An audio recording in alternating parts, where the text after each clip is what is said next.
Have you ever saved all year for that one family vacation and ended up stressed out about every single dollar? Not anymore. Hi, I'm Mary Ellen. And I'm Joe. We're two busy moms who have cracked the code on travel with points and miles. We're here to show you how we turn everyday expenses into extraordinary vacations. This is Wonderland on Points, where we share tips and tricks to help you earn free and deeply discounted travel. Let the adventure begin. It's time for another episode of Wonderland on Points presented by Yahoo Travel. I am your co-host, Mary Ellen. Joanna is also here, and it is just the two of us today. It sure is. It's been a while. It's been a while since, obviously minis are always just the two of us, but usually our full-length episodes are with a friend. But today we had to talk to you about something very important that we have both taken advantage of, shockingly. I don't think either of us saw this coming for us. Not at all. Not at all. And the impulse really struck hard.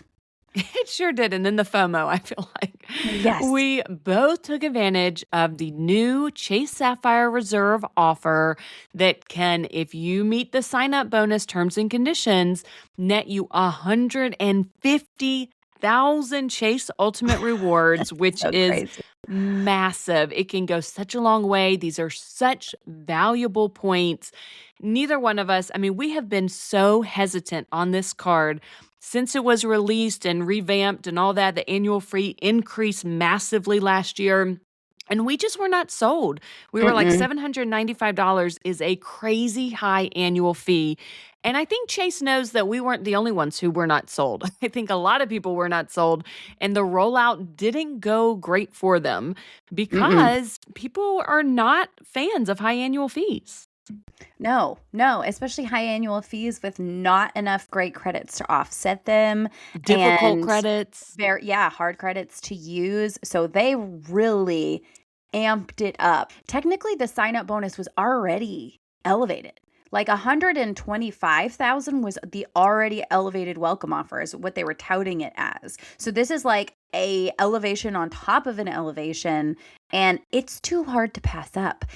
So we are going to walk you through it. This is a deep dive for the Chase Sapphire Reserve. And I think the hardest part about it is knowing that as soon as you get that card, you've got to be ready to pay that basically $800. Yeah.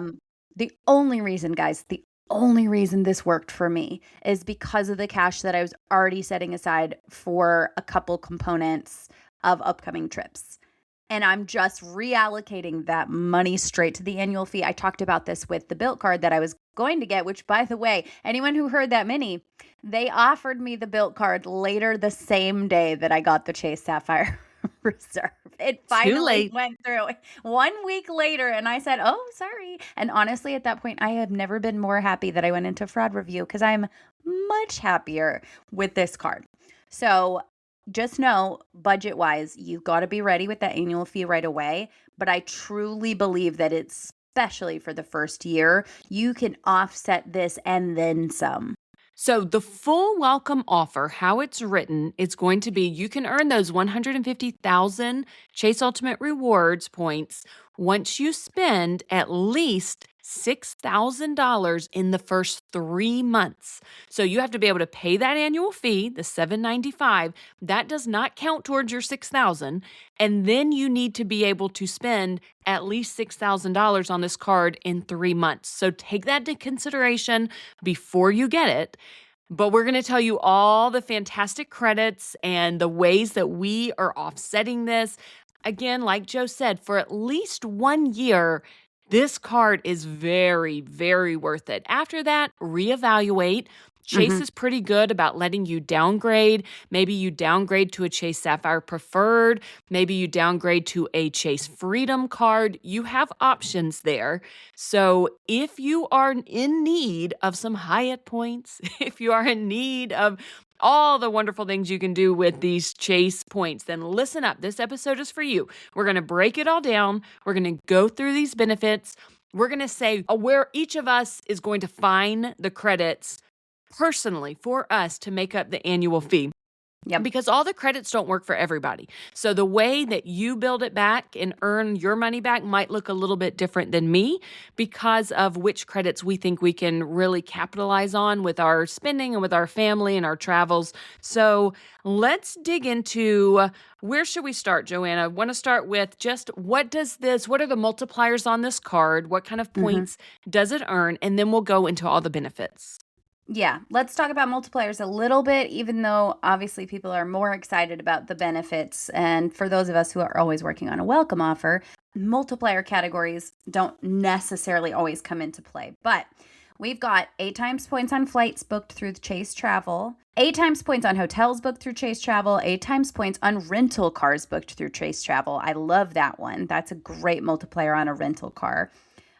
4 times points on direct airline bookings, 4 times points on direct hotel bookings. So that's nice. Not everybody likes to book through the portal because they're worried about that third party. And then 1 times on all other travel, 3 times on dining, 3 times on delivery, and then 10 times on Peloton, which I do not care about, and 1 time on everything else. Yeah, unfortunately, we do not have Pelotons personally, so no. that one's not going to do a whole lot for me. But all right, so those are your multipliers. It's not anything mind-blowing. Like you said, that is a good one for rental cars. If you're getting a rental car, 8x points is pretty good for that. Otherwise, it's pretty comparable, I feel like, to what you could get on an Amex Gold or a Capital One Venture X, other things. So nothing too mind-blowing, but good. Okay, so let's get into the credits. We've got to offset $795 and hopefully go well above that. Let's make this a moneymaker card. It should be. Heck yes. And this first one, I'm going to let you do it, but I just wanted to say this first one, you got to be careful with. That's all I'm going to say. Go ahead. Tell them about it. It's the easiest one. Okay, oh, this it's one so easy, but you have to easy. be careful. Too easy for Joe. It's too easy for me. I wanted to use it for something else. So this is the $300 annual travel credit. So thankfully, it does not have to be triggered on purchases through Chase Travel. It is anything that is going to code as travel on your card will trigger this. So I have some flights that I just booked to go to Florida this summer. I booked on points, but I paid the taxes and fees with my new Chase Sapphire Reserve. That went ahead, and those little transactions of taxes and fees triggered that $300 travel credit. And you can chip away at it. You don't have to do the $300 all at once. So $1,120 for this flight, $1,120 for that flight. All my taxes are kind of chipping away at that $300, which is wonderful because I like paying nothing out of pocket.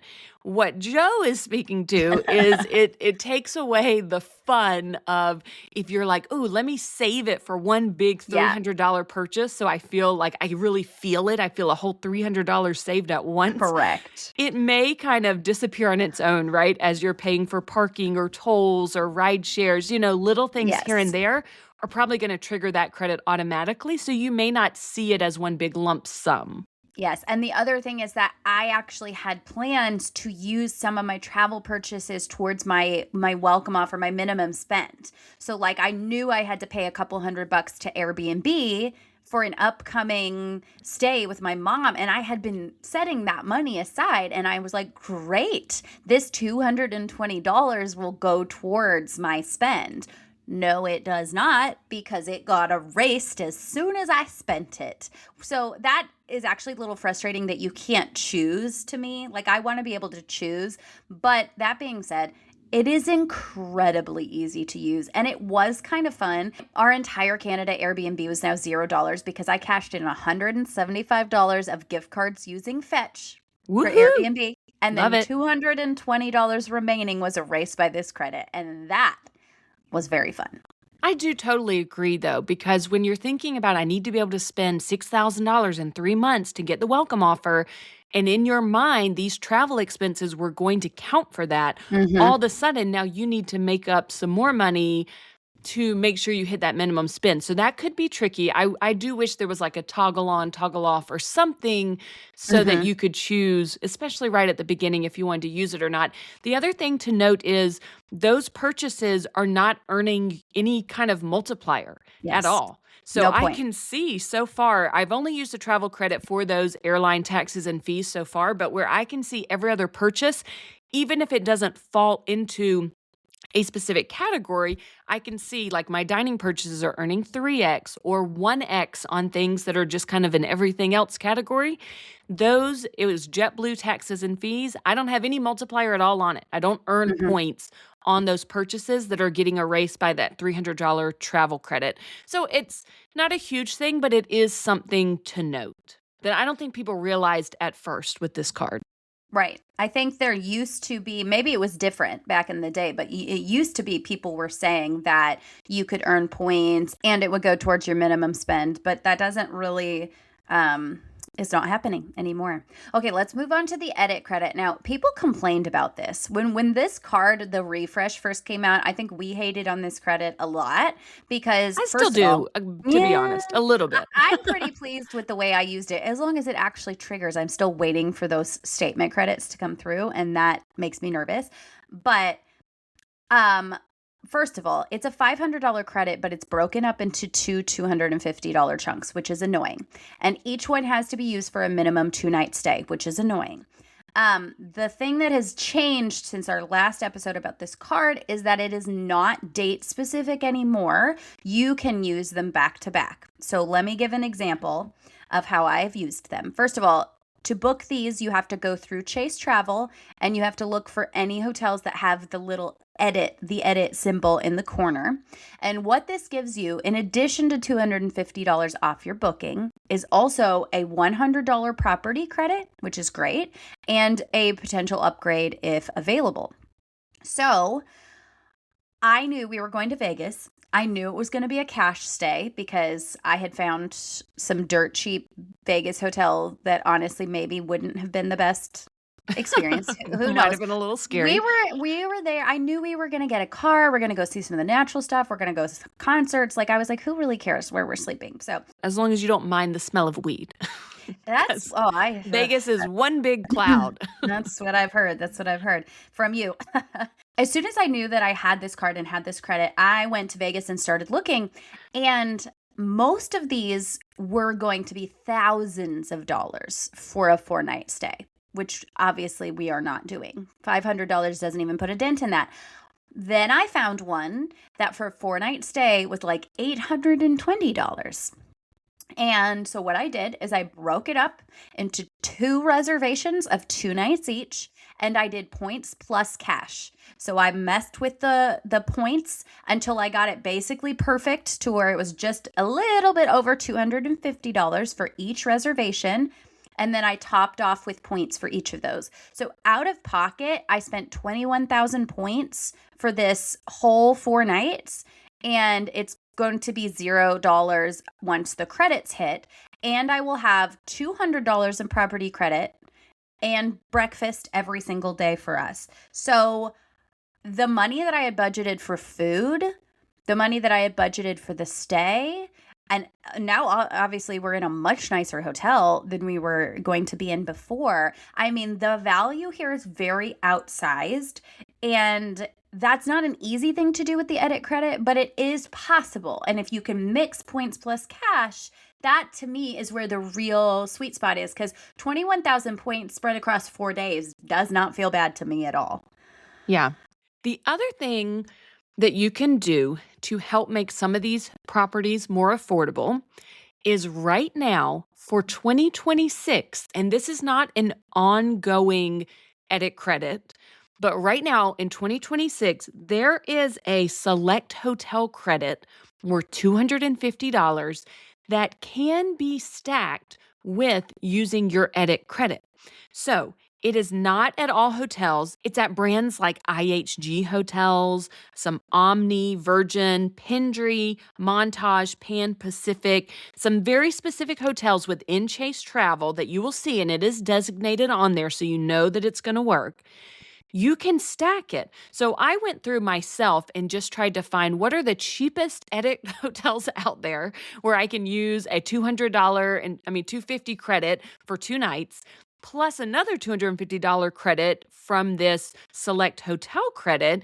And so the ones that I found that really kind of got you as close to zero as possible and really coming out in the good because of the daily breakfast for two and the $100 property credit.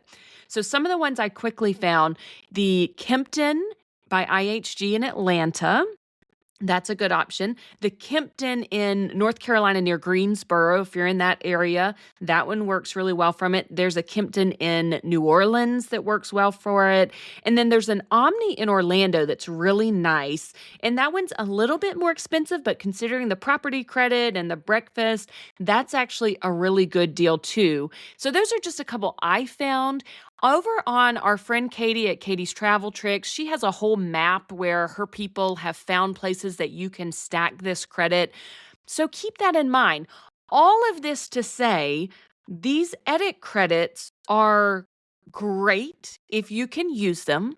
It's a little tricky because a lot of the edit hotels are very, very expensive. So you have to work for it a little bit. But there are deals out there, and they can be a really great thing. The edit hotel credit that's $500, it is a calendar year credit. So some of the credits we're going to talk about today are anniversary year. That $300 travel credit we first talked about, that restarts on the anniversary of you getting the card. Whereas the edit hotel credit, the $500, you have a calendar year to use it. You can use them in the same half of the year. It's not broken into two, like January through June or June through December, but it's a calendar year. So try to keep all that in your mind as we talk through these credits because it's different for every single one.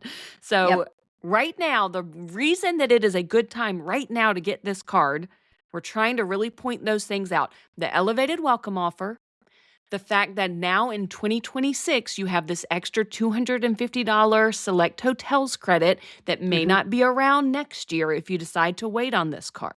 This is another reason. Yep.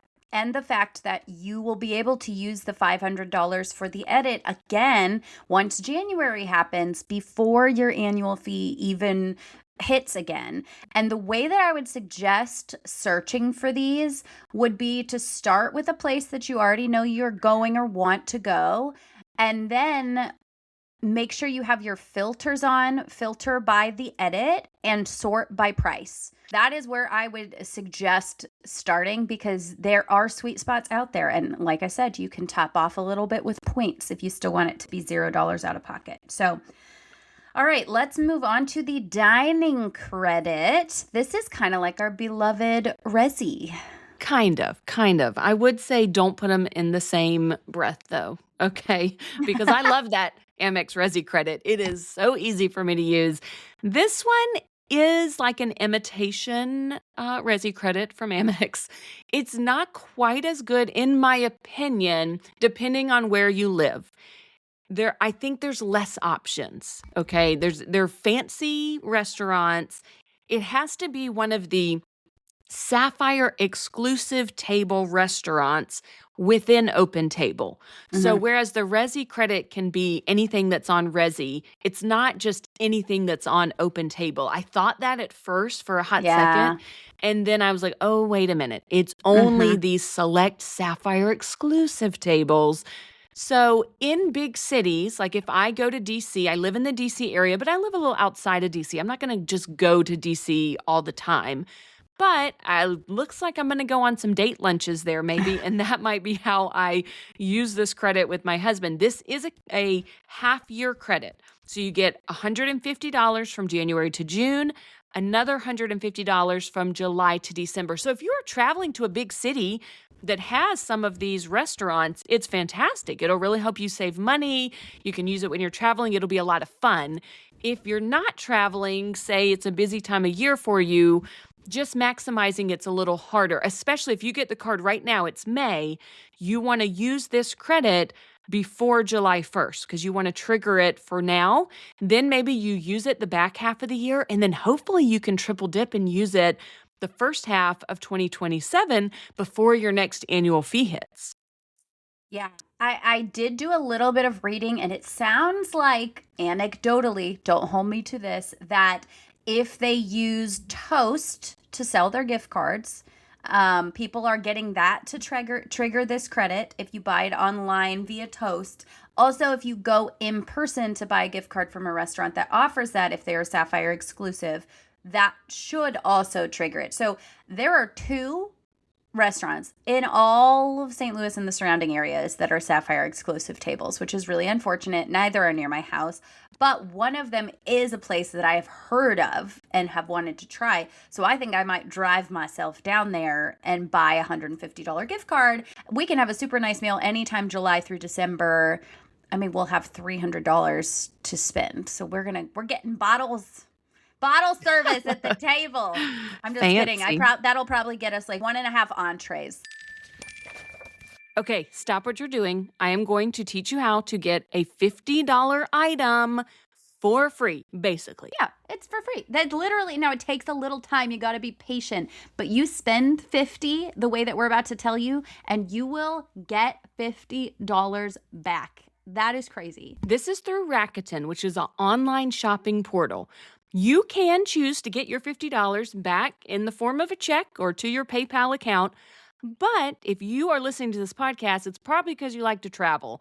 And we can teach you how to get that back as points instead of cash back. And as you know, $50 worth of points actually turns into more than $50 worth of travel. Absolutely. Famously, I was able to book a $413 flight for 7,000 points. So that 7,000 points would have been a cash value of about $70, but that turned into $400+ of free travel. And that is exactly what you can be doing with Rakuten. It is super easy. You sign up with the link in our show notes. You go to one of the retailers in the app and you place your very first order. It is important to note that these payments come 4 times a year, so you do have to be a little bit patient and wait for a payout. They come quarterly, so keep that in mind. Joanna and I have both earned hundreds of thousands of points this way. Every single year, we're able to earn enough points that it's basically like a whole sign-up bonus for a new credit card without getting a credit card. So this needs to be in your points and miles toolbox. If you're an online shopper, make sure you're getting the most out of your shopping. You're earning credit card points, and you're also earning Rakuten points. It's a nice, what we call a double dip, stacking the savings to put towards travel. So go to our show notes. You'll find the link if you don't already have Rakuten. It is a great, easy way to rack up some points. Now back to the episode. I want to say I saw some great restaurants in Greenville, South Carolina, which I was pumped for because it's a lot of, when you look at the list, it's a lot of major cities, and Greenville, South Carolina is a fantastic little city, but I wasn't expecting it to be on the list based on it. It's not as big as, it's New York City, it's DC, big places. So it had some restaurants on there, which I thought was great. I do a lot of visiting South Carolina, got family there. Obviously, that's my homeland. So I could also use the credits down there, which would be a lot of fun. So shout out to my friends in South Carolina. Before we move on from the dining credit, we are not sure if this is exactly necessary, but if you download the app and click on the homepage on Sapphire Exclusive, it will prompt you to enter your card. And we think that this may be something that you have to do to trigger this. I'm not 100% certain. We will dig into that more, but just the fact that it wants you to put in your eligible card makes me concerned that this is a necessary step. So while you're planning on how to use these, I would go ahead and download the Open Table app, set up an account, and link so that you have hopefully covered all your bases. Yeah. Now we're going to move on to a credit that I was really excited about initially, and now I'm a bit irritated with. Yeah. Which is the StubHub. You get $300 to StubHub, and it is broken up into $150 the first half of the year and the back half of the year. So if you get this card right now, I got it beginning of May, so I have until the end of June to spend $150 on something at StubHub, through StubHub, for it to trigger for now, and then after that, I get another $150 credit. Mm-hmm. This is a triple dip opportunity because once January 1st comes around, maybe you could buy tickets to something else, trigger that $150 again. So if you actually do buy tickets through StubHub, this could be a great opportunity to work back that annual fee. Yeah. So I'm going to talk through this with you guys a little bit because there's a few things that I have learned. First of all, because StubHub is resell only, if you are buying for a thing that is not yet sold out, unless the seats you want are sold out, you are paying more than you are going to see on the website or on Ticketmaster, and that is annoying. Now, if it comes, like if it's wiping out enough of the cost for it to make it worth it, then maybe go for it. But it is frustrating to see like, okay, this is $100 on Ticketmaster. It's $125 on StubHub. That annoys me. So I did research to figure out if there was any way I could get around this, because what I really would like to do is have $300 to spend all at one time. So you used to be able to buy a StubHub gift card to trigger this. You can't do that anymore because, of course, why would they make it easy for us? So the way that people have been doing this is they've been buying tickets and reselling them and then keeping the money from the resale. And so you've triggered your credit, and then you have, StubHub credit plus your next half of the year credit to spend. And I thought, oh, that's really smart. And so then I was thinking, I want to buy something that I know is really popular and is going to sell out so that the ticket that I buy has a very good chance of reselling. A couple things I didn't know. First of all, apparently Savannah Bananas has their own reselling platform. Didn't know that. Don't follow Savannah Bananas. Never really thought twice about it. But there is one coming up in August, and I was like, okay, this is perfect. It was about $150 for the couple of tickets that I bought plus the fees, which is annoying. And so I bought those thinking I will just immediately relist them to resell, get the money, book the tickets. What I did not know about StubHub ahead of time, and maybe you do, maybe I'm stupid, but maybe you don't, and maybe you'll learn from my mistakes, is that you do not get paid from StubHub until 5 to 8 days after the event. So you will sell your ticket. This is for an event in August, at the end of August. I am trying to buy concert tickets for September. Okay. So I will probably, hopefully, be able to resell these even with Savannah Bananas resale platform. Maybe people don't know. Maybe people will go on StubHub to grab these. I'm not listing them at a premium. I'm just listing them for exactly what I paid for them. So just word of caution. Maybe guys, that's not the best plan. It's not the best plan. If I would have known, I would have picked something happening tomorrow in St. Louis that is sold out. Yeah. I did not know, so I didn't think about it. I did actually know that. We didn't have, we didn't consult before this happened, but I forget that though. I know that because we have season tickets to the Minnesota Vikings. If we can't go at times, we might list them for sale and we don't get paid until after the game. So even if I'm selling a ticket for November, it sells in July, I don't get that money till after the game happens in November. So I did know that, but it's not something I think about or remember in my, everyday memory, No, unless you have experience with this. And it doesn't say it super clearly during the process. Like I didn't see that until after. It was like, congratulations on your purchase. What do you do if you want to resell? And then it walks you through all the things. Like, I don't know how anybody would know that. So don't be like me. Ultimately, maybe we're just going to the Savannah Bananas. You should just go. I've been assured by you that I will enjoy myself. I really think you would. Oh my gosh, I would die if I see you at a baseball game. Even if it's Savannah Bananas, it'll make me so happy. So yeah, who knows what's going to end up happening with that? Ultimately, I got the credit, so it's not like I paid for it. I just really wanted this credit to go somewhere else. Yes, so I know. I was thinking of using mine because, again, I'm like scrambling here at the last minute. I actually did buy my daughter tickets to an event this week because I'm constantly buying tickets to events or games because we do go to a lot of things.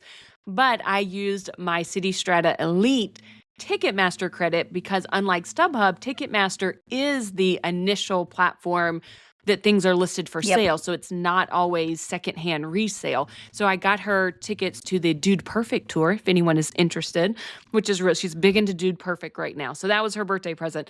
So I didn't use the StubHub credit, even though it was my brand new credit. I used that City Strata Elite credit. But I did buy tickets to an upcoming Yankees baseball game, which I shared on my Instagram a while back. Got the tickets, oddly enough, through Capital One with points because they had some insane seats available for 5,000 points each. So I I bought remember 4. that. Remember that game is finally coming up. It's like this weird little sweet spot within Capital One Entertainment that you can use points. And sometimes they have these crazy good seats right behind home plate at baseball stadiums or really low down for only 5,000 Capital One miles each, which Wild. was a steal. But I only bought 4, and my family has 5 people. So we were like, do we leave the preschooler at home? How are we going to work this? And then I was like, well, what if I just go on StubHub and buy the cheapest seat in the whole place, trigger this credit? It won't be the full credit because it's a cheap game, but trigger that credit, and then I'll just go have her sit in my lap. I'll still sit with my family. So, maybe you're creative, little things like that. I don't know if that's how I'm going to use it, but that's one thing that's popped into my mind. But I definitely am going to come up with something before July 1st. That is for sure. Right. My initial plan, guys, was to buy 1 seat now and 1 seat later. And the reason I didn't do that is because you don't actually get to pick your exact seat on StubHub. Obviously, because it's reselling, that doesn't give you the option. It gives you a row. It would be like you will have 2 seats in row BB.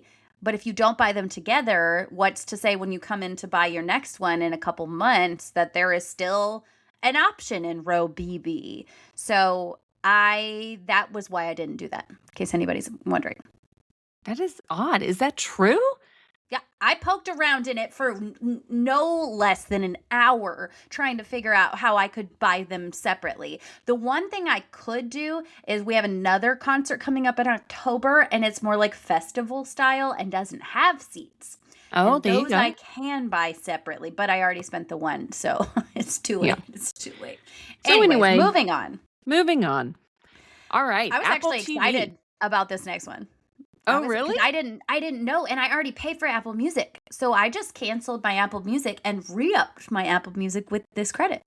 There you go. See, that's the kind of credit I like. One that it's like, okay, this was actual money I was already spending that now is included in making up this annual fee. It's not manufactured. It's not, money that you wouldn't already be taking out of your budget. So that's cool that you are already doing that. It's Apple TV and Apple Music. You get complimentary subscriptions. It's combined that value they say is about $250 annually. Activation is required. So make sure if you get this card, you activate that benefit before you pay for Apple TV or whatever. It's tricky for me. I don't know. I have Amazon Music. All of our music we do through Amazon Music. So I'm like, I don't know if I'll switch over. I should, because we do pay for that. It's just annoying to switch everything, It is. But this is also a individual person membership. So if you have a family membership, I have yet to figure out how I'm going to do that, because currently the one I canceled is still going. So my child still has access to music. As soon as her access turns off, then I will figure out if I add a family member, is it just going to charge me that cost on top of the credit? I'm not quite sure how that works. So I will dig into that. I can report back. But for people who have family subscriptions, I think that's something that's going to be, you're going to want to look into. Guys, we'll get back to the episode in a second, but we wanted to remind you that this episode is presented to you by Yahoo Travel. We are writing the Why Wonder newsletter in partnership with Yahoo, and this is a fantastic newsletter. It comes to your inbox 2 times a week, and it will really help families travel more for less, just like we teach you on the podcast. It covers earning and maximizing points and miles, and has practical advice and inspiration, not just dream destinations. So it really is just an extension of what we are doing here on the podcast. Yeah, our goal is to keep you up to date on what's happening in travel, any latest developments from Yahoo Travel that our listeners would love. So head on over to travel.yahoo.com. Make sure you sign up. Make sure you put your little star or favorite, the first issue that you get, so that your inbox knows, hey, we want to get this in our inbox, not in the spam or promotions folder. So make sure you set that so that we will be in your inbox twice a week. We are so excited and we're so thankful for everyone who's signed up so far. Yes, we are. And now let's get back to this episode. All right, the next two we'll just read through quickly. There are Peloton credits. It's up to $120 annually, but it's issued in monthly credits. So this is when it gets really coupon booky. There are Lyft benefits up to $120 annually. It's all very coupon-y monthly stuff. This one, DoorDash benefits, this is one that I will take advantage of, but it's frustrating. People know these credits. If you already have a Chase Sapphire Preferred, you get a $10 DoorDash credit each month. It cannot be used on a restaurant. It has to be used on, a lot of people pick up things from the grocery store or from a gas station.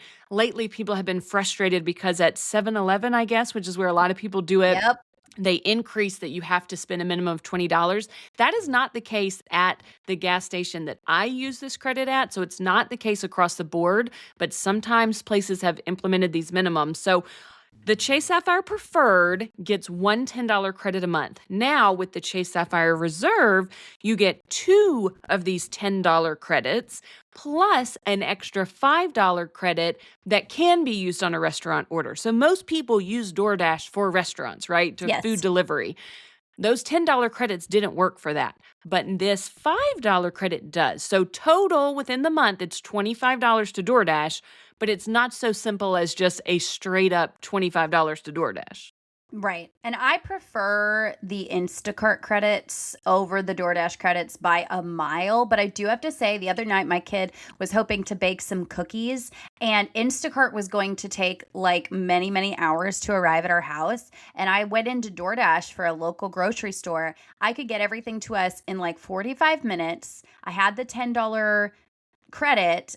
You get the Dash Pass membership with this, so the delivery was free, and then there was a tip, and I'm pretty sure I spent maybe $10 out of pocket to get some eggs and some brown sugar and butter maybe to my house in 30 minutes. So there are moments where it feels pretty handy, because that was worth it for me to pay $10 over having to pick up everything I was doing and go to the store. So, and I will say there's one other benefit of the Dash Pass that I think gets overlooked. Not a lot of people talk about or know about. And that's that they have a selection of gift cards that you can get every month 10% off. One of those for me is a gas station called Sheetz. So if I wanted to always get 10% off of the price of gas, which costs a lot right now, that would be an option. It's so much. Even right now, and this episode is coming out after Mother's Day, but for special holidays like Mother's Day, maybe they'll do it for Father's Day, they have where you can get 15% off some select gift cards. So having that Dash Pass membership, sometimes there are extra little bonuses and perks that could be valuable. Yeah, absolutely. We're going to move on to the thing that I am the most excited about, because I've never had it before. And that is time. You're stepping into your lounge era. I'm going to get used to it. And then what's going to happen next year? Yes, guys, this card comes with great lounge access. It comes with the version of Priority Pass that allows you to bring in 2 guests with you, which is what we want for families, because Priority Pass on the Venture X now does not allow guest access. Right. And so that has been a big damper for people. This one does. And not only do you get into the Priority Pass lounges, but you also can access the ultra bougie Chase Sapphire lounges. And that I am truly looking forward to. Yes. Remember when we were flying to Vienna and we were lounge hopping, and at the time I had access to Capital One lounges and I had access to Priority Pass with a guest, so I could get you into lounges. We showed up at the Etihad Lounge, which was, I think, full anyway, and of course had a lounge, but it had a big sign on it saying Chase Sapphire Lounge as well. Because even though it is not one of the, special exclusive, like really built just for Chase Sapphire. It's, they have a partnership with Etihad. Now we could go to that, Joe. So next time we fly out of IAD, we will not be turned away. We will not. And also, I have some news that I just figured out live, which is that as I will be sharing in an upcoming episode, we're squeezing in a trip to Ireland. And I have just discovered that our 8-hour layover in Boston is going to be spent in a Chase Sapphire Lounge. Oh, Boston has like one of the best Chase Sapphire Lounges. I did not look at yesterday. I didn't even care where the connections were when I was booking this. Did not care. Booked it so fast, looked at nothing. And I will tell that story later. But this is exciting. Yeah, so the actual Chase Sapphire Lounges, Boston, LaGuardia, and JFK, Phoenix, San Diego, Philly, Vegas, Dallas, and LAX. Y'all have some coming. I'm not sure if when they are opening, and when this is dropping with when they're opening, but it's on the horizon. So if any of those cities are places that you fly through frequently or think you may be routing through in the next year, get excited because with this card, you can enjoy it. Yep. And for Priority Pass, there are 1,300 plus of these lounges. In fact, shocking, there's a Priority Pass lounge in St. Louis. It's called Wingtips. Yeah. Don't know how exciting that's going to be, but there is, in fact, one. And internationally, Priority Pass lounges can be very nice. There can be some nice ones. There's some very bootleg ones. We've covered this a lot on the podcast. Some are super bootleg. Some are actually very nice internationally. So we love lounge access. That is definitely one of my favorite benefits of this card. It's fantastic. So not the reason to get the card, I would say, but a very strong benefit. Let's go on to travel protections because this is really important. Especially, we mentioned that it has a really good multiplier for rental cars, but that is not the only reason to book your rental car with your Chase Sapphire Reserve. They also offer primary coverage, which is fantastic. Yeah, the primary rental car coverage is everything, guys, because as somebody who scraped my car in England, I can tell you, you don't want the stress. You don't want the stress of wondering what's going to happen. And the cost really gets out of control when you're paying daily for good coverage on your rental car. So as long as you are booking on your Chase Sapphire Reserve and you are declining any coverage from your rental car company, this should cover you most places. Now, you do need to research your specific location because there are exclusions where like certain countries you will not be covered. So you need to look into that before you go. Make sure you know if you're covered or not, but it's a real game changer. And also, this doesn't work for Turo. It's only with the big guys. Okay, other things to keep in mind that come with this card: trip cancellation or interruption insurance, trip delay reimbursement. That can include like meals or hotels for significant delays, depending on what they are. Baggage delay insurance. So if you need to go pick up some clothes or something because your bags don't arrive, that can help you with this.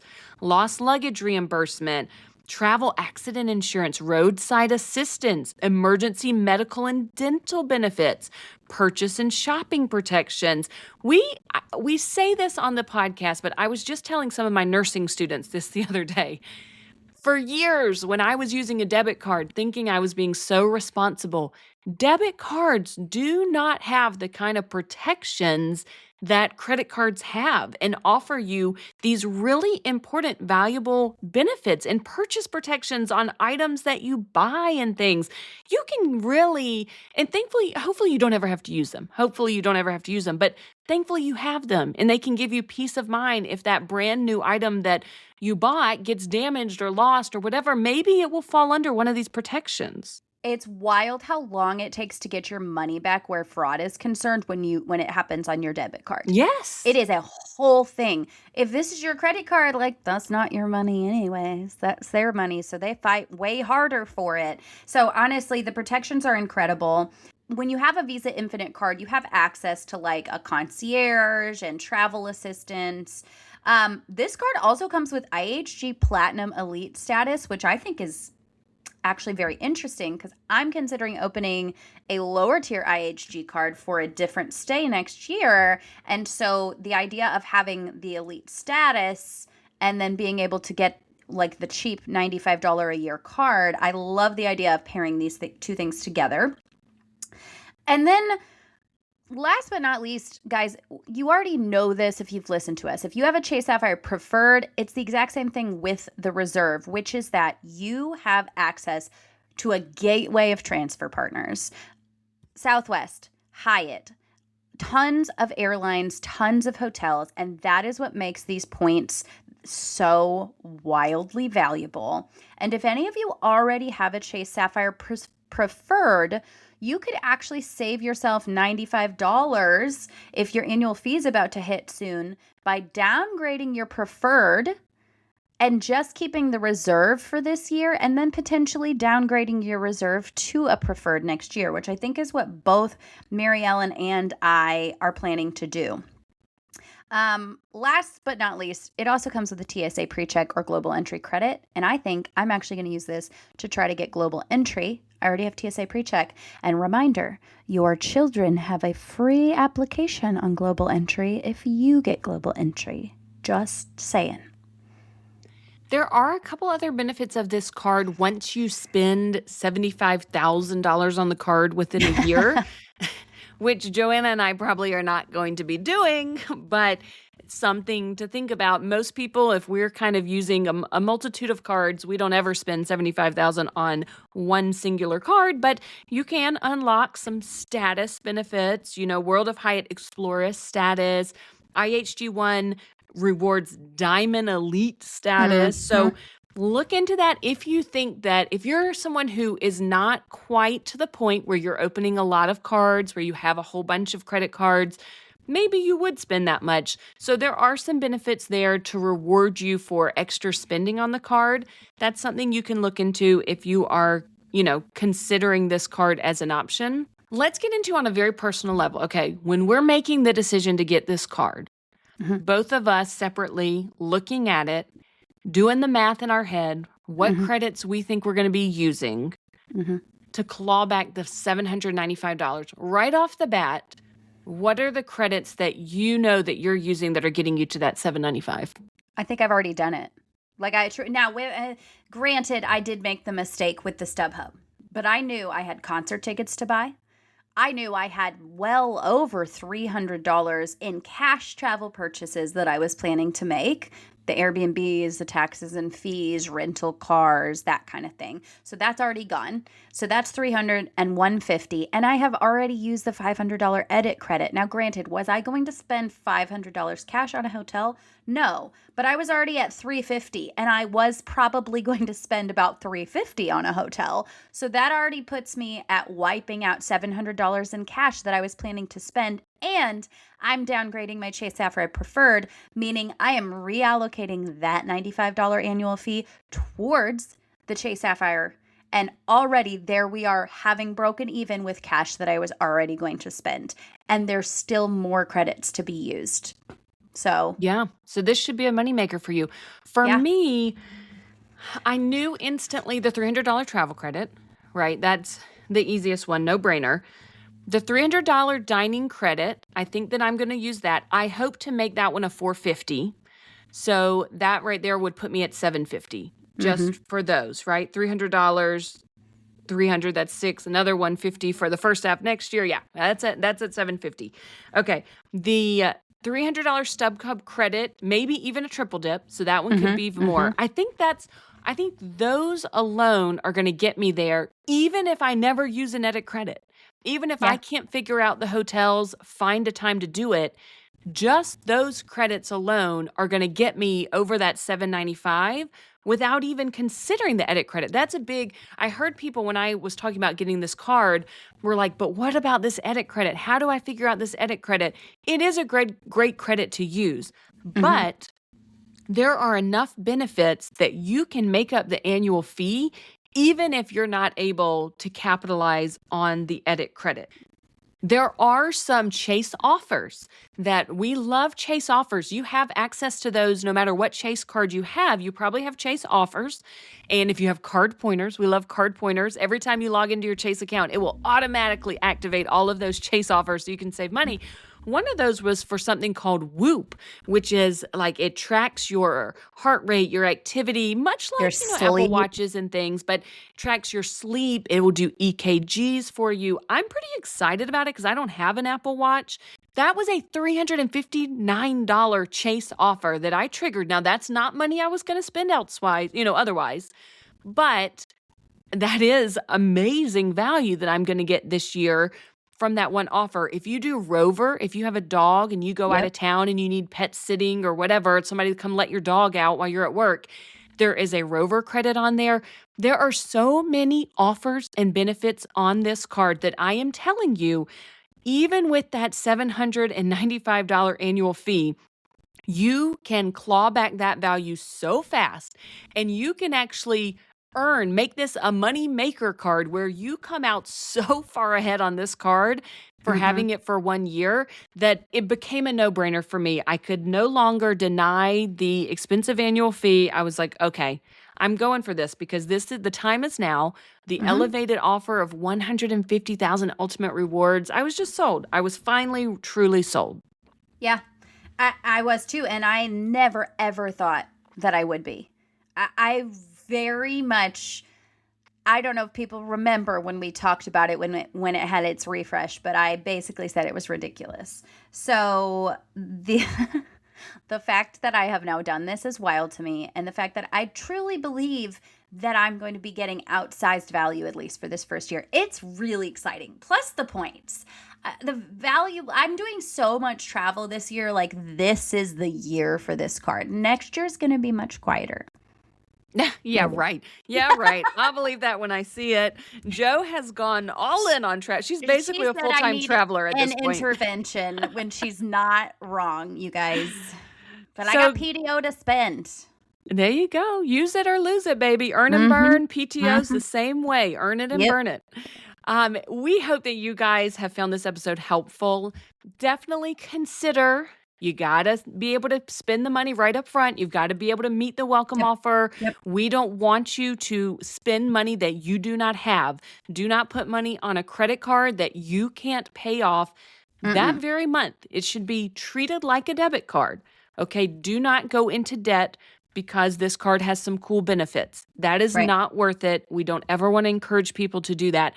Only if you can realistically meet the minimum spend and use this card responsibly, maybe it is a great fit because it really is a great opportunity. I'm excited about it. And I hope other people do share in the Facebook group. Please share the ways that you are earning back the annual fee on this card, the way that you are making money on this card by using the benefits. We love to hear all the data points from everybody for how they use these credits.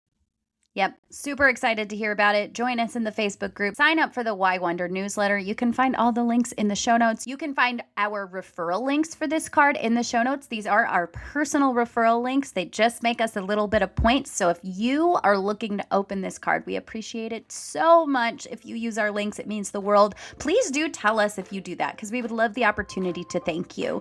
And we'll see you here next time, guys. Bye, guys. Thank you so much for joining us for today's episode. We hope you learned something new and feel inspired to plan your next trip. Remember, we're travelers sharing our experiences, not financial advisors, so always do your own research and make informed decisions. If you enjoyed this episode, be sure to like, subscribe, and follow so you never miss a Points and Miles tip. We'll see you next time on Wonderland on Points.